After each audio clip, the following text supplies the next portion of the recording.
Hello mga Inday! This is your Scoliosis Heart Warrior Mom once again. For today's video mga Inday, magbanding ni sa akong mag-ama sa pantalan while waiting sa among parodi pamilya nga nag-prepare sa iyang mga daluonon na mayaba sa aming kali. Ngingisda si Daddy! Yay! Moni ang gamit. No. No. No. Go. Go. Kiatra yung lagoy ni Kali. Naabot magod ang free item ni Daddy sa iyahang Temu. Kaya ako po siyang ipatry. And then, way pagduha-duha, amo dahing sulayan kung makakuha ba dyan ni isda, bantay bitaw.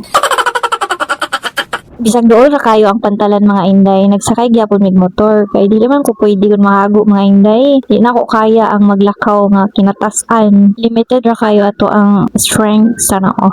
Naabot ra jud mis pantalan and taob siya mga Inday. Tinaw kayo ang dagat as in. Kung pinabtik kulay pagduha-duha, handa na din ni Daddy ang mga paraphernalia. Si Kali pod perting bisiha na kay nice daw kayo ang view. Sige siya og, "Mommy, look! Look! Mommy, look!" Kay talagsa ra kaay ni makagawa si Kali. Naara gini permis balay. O nang ma-amaze siya sa mga views. And then muhay na siya tanan sa mga tao. Anyways, nindot jud pud bitaw magbanding-banding mga Inday. Dugay na jud pud kay ko gusto mag-unwind kay stressful ra kayo kung naara permis balay oy. Karon pa jud pud ko kabalik diri sa pantalan and sa last na kong ani diri. Okay pa kay ni siya. Karon kay luoy na kay forma. Hagba ang kaning tumoy bitaw sa pantalan. Siguro sa mga bagyo ni nga mga nilabay pa. Na-remember pud na ako nga sa una, itong dalaga pa ko or katong time nga si mama pa ang tigtulpi diri sa mga pambot. Kuan man ni siya, dihianan og kabilaw to mokpo. Kung may proxy ni mama usahay kay nasilakaw, so ako amang magtulfi. Kanang mag-ticket bitaw, tagaan mo siya lag-ticket, tas bayaran kanila. Then sa barangay man na siya mapunta nga funds. Ug naa pa day nakailan ako ani time man nga na siya nga, "Anak na nimo?" Oo, naanak na ako ni. Iyang gimin si Kali. So dili re katigtulpi ron. Asa na may mong mama? Nga na siya. Nga na ko nga. Tapos bukid si mama. Chika-chika ginagmay. And then, mara good po to. So, okay po kayo na ko ni mga taga-pantalan o paninda na ko nga saging toron, kutsinta, suman, puto balanghoy, o uban pa dira mga kakani ni mama. Nang istak namin kali, oy, kayo pila na mi ka oras na ni wala pa magyapay kuha si Daddy. Gigna na lang na ako si Daddy nga, Daddy. Kung wala gani kay kuha, palit ng tagsardinas, oy.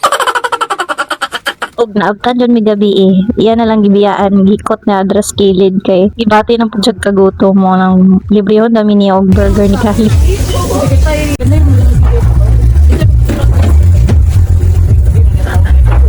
Hi. Say hi. Say hi.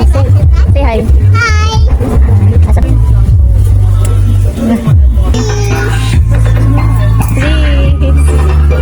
Laisyo na kaya no na ani namaligya og burger diri adapit sa mua. Sa una sa luon pa jud ni. But of course talagsa ra ni nga pagkaon kay bawal kayo ni sa kuha. Talagsa lang ginagmay og dili kanunay. Indot ba jud ni nga negosyo mga Inday. Na try na nako ni sa canteen dito sa high school. Nami pwesto man dito. And sadly na biyaan nako ba. And hoping nga pohon mabalik na ako to siya. And sa karon magpaayo sa jud ta. Kay health is wealth in God's will and perfect time kay kining tanan dili man ni ato mga hiram lang man ni. So kung unsa iyang ihatag sa ako mga pagsulay man na or blessings sa kanunay jud ko nagapasalamat kani siya ang labing kamhanan sa tanan. Og diri na lang ko tubang video mga Inday. Bye bye mga Inday.